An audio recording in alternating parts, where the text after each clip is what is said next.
For the average person, approximately 7 hours a day is spent on screens, such as TV, your phone, or the computer. So if you average that out across a lifetime, let's say 80 years, 23 years of that person's life is spent on screens and TV.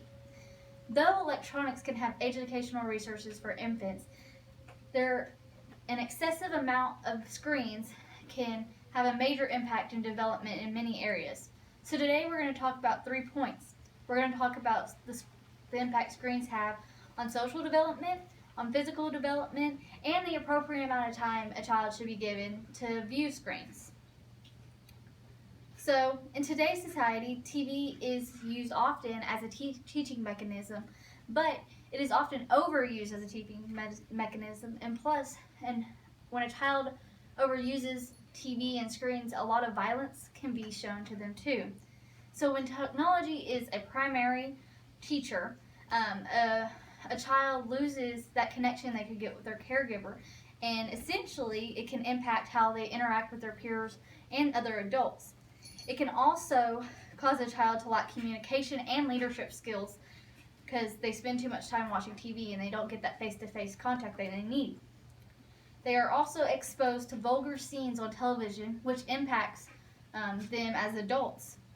Viewing violence frequently through technology makes a child think that this aggression is a good way to solve problems because that's how they see people doing it on television. This vulgar material can also make a child more prone to irrational behavior. Secondly, we're going to talk about the impact screen time has on social development. So let's talk about the impact it has on physical development.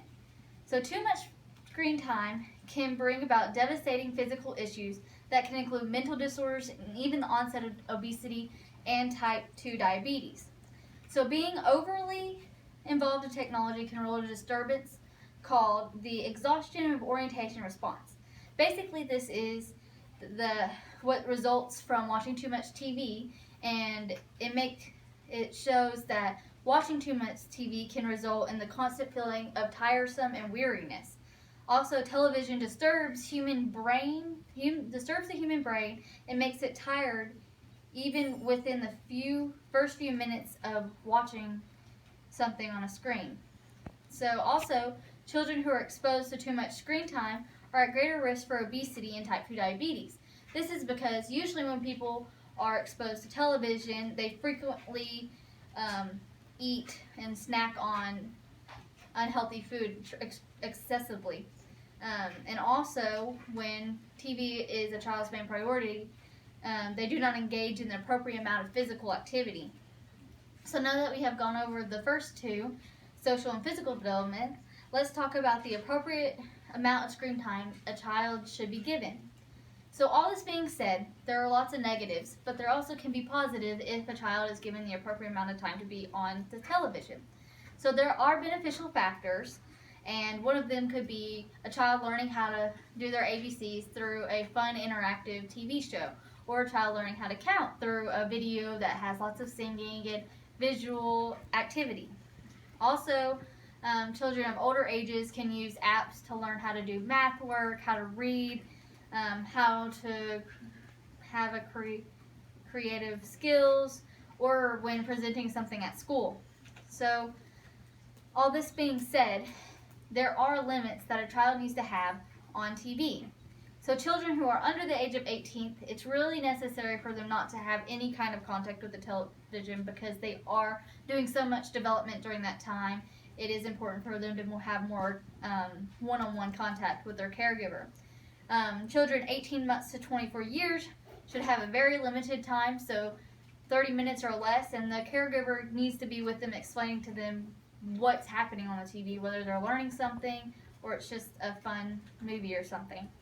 And at preschool age, there really shouldn't be more than an hour of obviously the parent needs to be close to them, but they don't have to sit there telling them what they need to be doing. So, though TV can have educational resources for infants and toddlers, an excessive amount of TV can greatly stunt development in numerous areas. We have talked about 3 points. We have talked about the impact screen has on social development, we have talked about the impact it has on physical development, and we have talked about the appropriate amount of time a person should have or a child should be allowed to spend on TV. For parents and for future parents, it is important to remember that it is okay for children to watch TV, but it needs to be limited. It is okay for a child to watch TV for educational purposes, but not for hours on end, and it does not need to be the main teacher in that child's life. It also is important for a child to learn and develop without being exposed to TV at all times.